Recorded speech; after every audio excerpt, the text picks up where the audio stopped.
Your daughter was a hero." Jiro could feel the warm tears of the shocked father splattered across his dress uniform. The midnight blue fabric elegantly deflected every grief-stricken tear, only to land against the metallic silver lining of the uniform. There were no words from the father, not even a faint cry or gasp. Only a tightened grasp on Jiro's dress uniform as tears kept on pouring from the paralyzed father. In that, they were the same. Jiro was paralyzed through inaction, not knowing how to deal with emotions seeping through the father's silent grieving, while the father was paralyzed, not knowing how to express his emotions to the chitinous giant in front of him. It just left the two of them in mutual understanding, one not knowing how to grieve, and one not knowing how to comfort. It was the best situation Jiro could have hoped for, which left his companion to handle the weeping mother, the more reactive of the couple.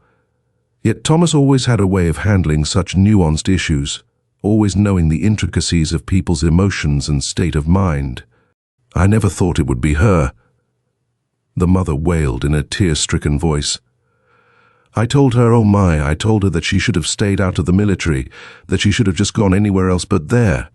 Thomas placed his left hand onto the mother, softly wiping her tears with his other hand. "If it were not for your daughter's action, neither I nor dozens of other people would be here today," he said comfortingly, his every word carefully spun to convey his heartfelt sympathy. Yet the more he talked, the more Jiro's stomach turned and twisted in frustration in knowledge that Thomas knew exactly what he was doing. "Have pride in your daughter's actions," Thomas compassionately exclaimed, glancing from the mother to the father with a sympathetic stare that Jiro could never imitate. "She was one of the most selfless soldiers I have ever known, and it was an honor to serve beside her from start to end." Thomas took the mother's shaking hand, silently slipping a platinum-covered medal onto her lilac-colored hand. "Knowing Vitra, I know she wouldn't have wanted you two to weep over her death, but rather smile in honor of the daughter you raised." There was an unrivaled warmth in Thomas's voice, radiating a soothing yet charismatic charm that could calm a maddened beast, yet it only sought to hide the deceit in his words. Jiro wanted to speak, wanted to tell the truth, yet he knew that his resolute silence was better for them all. He never really had a way with words. That much was known to him. The eyes of the mother widened as she brought up the platinum core, its chromatic luminescence bringing a warmth across the couple's faces as they both put their hands on it, a remembrance to their lost daughter. There had been only one member of their squad who had been awarded such a distinguished medal, and that person was standing right beside him. Thomas nudged Jiro's arm, a silent request that they finish this up. In turn, he handed Thomas the jet-black urn that he had kept to his side, laced with thin streaks of gold layered in the form of the Commonwealth flag that had the name Vitra Faltruva engraved on it. There were no words as Thomas soundlessly handed off the urn to the couple, who only spilled more tears as they hung onto the last vestiges of their daughter. "May the Entangler bless you well." Thomas took a step back and gave one final salute, his face stiffening against the shrapnel wounds that covered his face, in a final show of respect for Vitra and her family. Jiro followed suit, taking a step away from the anguished couple to give the same respect, yet he was only met with a sympathetic stare by the couple. It was only when Thomas patted him on the shoulder did the realization strike him. It was an odd sensation to move your arm only for you to see nothing come forward. Where once two muscled chitin-covered limbs would have arisen to send off the grieving couple, only two empty sockets of his uniform came to bear. The couple gave one last nod to the duo as they slowly made their way out of the apartment flat, giving one last thank you as they closed their door. That just left them in the hallway, where a dozen other residents stood idly by, originally listening to the cries and commotion, now simply gazing at the duo as they silently made their way out of the apartment complex. After they got back in the spinner, there was no talking, only a mournful silence for those who had passed. Yet there was a burning sensation in Jiro's heart, one that told him that now was the time to speak out against the wrong that he had just let happen. It was only when they were stuck dead in traffic did he break the lull of silence. You need to stop doing that." "Doing what?" Thomas asked. He pointed towards the image crudely taped behind the steering wheel, the name Pullover Squad inscribed at the bottom of the picture, where 16 men and women stood proudly, of all different species. All of them thinking that they were invincible. Lying. There was another moment of silence between the two of them. He knew that Thomas had heard him and had willingly ignored him, so he pushed forward. "You and I both saw what happened to her," Jiro continued with a quelled accent of frustration. "She didn't even get out of the trench by the time the shell had hit." Jiro, selfless, heroic, honorable. Thomas, if they ever look up the body cam footage, they'll break into two. Souls below the moment they realized that she was never awarded a platinum core, that it was all just a lie. I mentally cannot imagine the turmoil they would fall into. Even as Jiro kept on trying to elaborate on all the false claims and lies, Thomas kept on ignoring him, merely locking his eyes forwards as his posture slowly faltered against the seat. "Jiro, look. She cried for them, Thomas." He could see the memory play out in visceral detail. The desperate screams as she tried to stop her entrails from leaking out, his futile attempts to comfort her as he scrambled to cauterize the wounds under the hail of gunfire and shrapnel. Even as I tried to stem the bleeding, she wouldn't stop screaming for them, crying out for her mother and father, regretting everything. Jiro felt his voice envelop in a mix of sorrow and grievance, even as he tried to suppress his emotions. "She didn't die a hero, Thomas. She didn't save anybody. She just kept on crying for them." "Damn it, I fucking know!" Thomas yelled as he smashed his fists against the steering wheel. Jiro could hear the stricken strain of his voice. I fucking know." Thomas's face was shrouded in a veil of anger and anguish, his every muscle tensed. Shining twinkles of teardrops started to emerge from the horizon of his fragmentation-dashed eyes. Jiro cursed himself for every tear that started to pour out of his sparkling brown eyes. He knew that he had crossed that invisible line most aliens always had. Having spent so much time learning how to be sympathetic, it was a scornful reminder that he still had so much to learn about being empathetic. It truly was a pain to think logically when life was so illogical. Jiro was prepared for a rapturous outburst, a retaliation for his words, yet the longer he waited, the more he realized that Thomas wasn't angry at him. Vitra was one of the most arrogant, selfish little shits I have ever known. Thomas started to mumble, sniffling up the tears and mucus that had appeared on his face. "But she was our friend, damn it. And now she's gone, and the dead can't fucking speak." Jiro thought back to all their memories before that fateful battle. The jokes, the banter, everything that added volume to the kinship they all shared with one another. It turned my heart when I smiled at them. It really did. All of the pretentious bullshit I fucking spewed, the sweet lies, the fake smile, everything. I knew what I was doing. I did it twice before, with Contra and EQA, something you evidently noticed. All the lies and deceit I was peddling.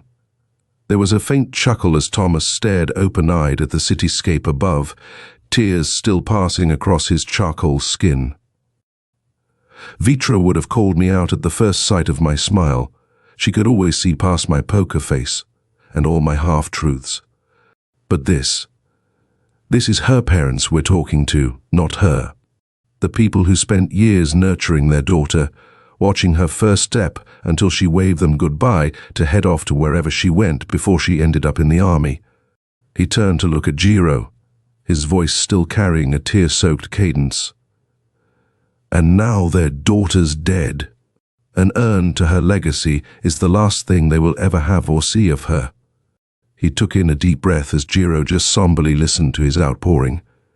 I know it's hard to grasp onto the emotions of it all, but they were dying inside when I was comforting them.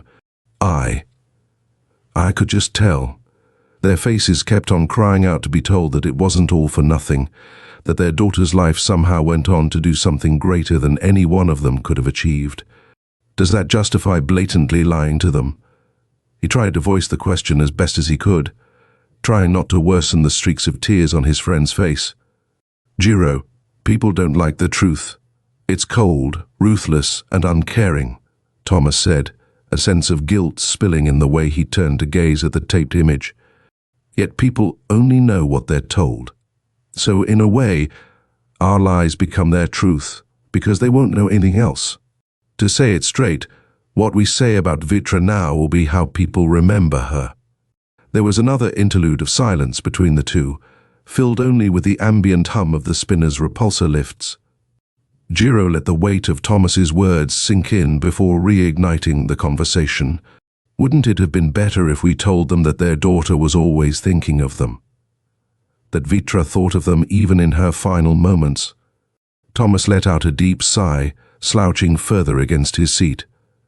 No, that would have been too much for them, he said in a sobering tone. Vitra never really talked about her parents. Maybe she had a falling out with them, or maybe they never got along well. I tried talking to some of the others about it, but nothing new came up. It was better to play it safe. After a thoughtful pause, Thomas's eyes lit up. You know what? Maybe one day, Jiro, maybe one day. But for now, Vitra's memory lives through our words. It's up to us to do right by her. I still don't like it, Jiro said. To lie is to incur a debt on the truth. I fear that all of this may come tumbling down, just like it did on Yukar. Thomas seemed conflicted, turning his gaze back to the cityscape. If you died back there, just like Vitra did, with nothing honorable or remarkable about your actions, how would you want the kids back at the orphanage to remember you?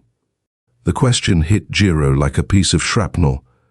How would you want Chen to see you, or Tupopa, people who were our family? Wouldn't you want them to see you as a hero?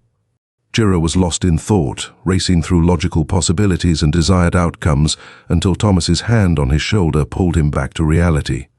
I know you take a lot of time to think about such things, Thomas said, but for me, I'd want to be a symbol for them. I want them to think of my name and remember all the great things I did. A legacy to aspire to, and a story worth telling. A legacy to aspire to, Jiro pondered, to leave a trail of actions greater than his sum, to transcend death. Like a book living on, even after its author has passed.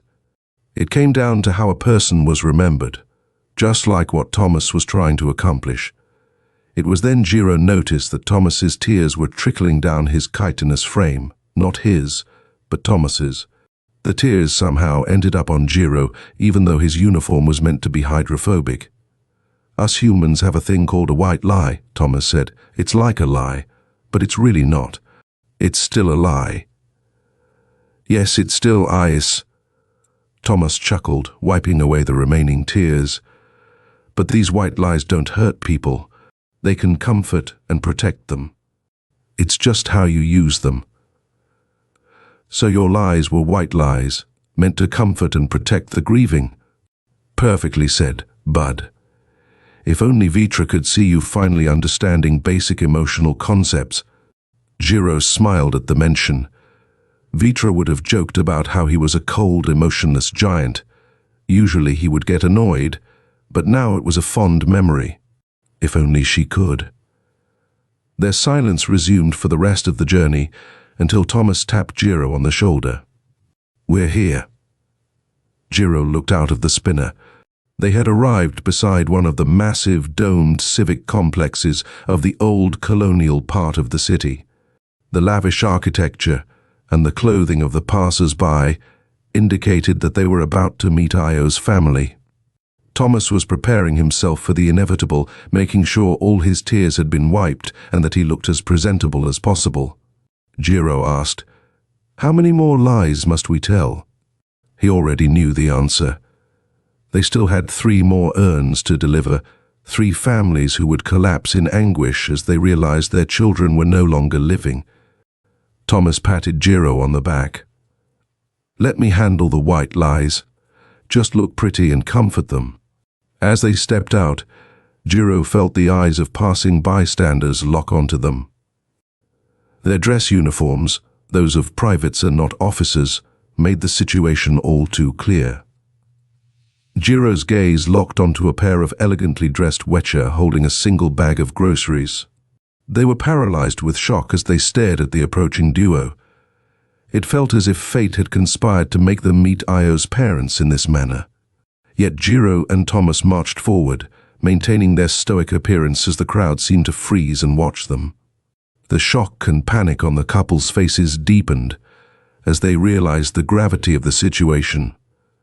The bag of groceries fell with a muted thud, and gasps and murmurs spread through the crowd as they noticed the urn beside Jiro's uniform. "Just look pretty and comfort them," Thomas had said.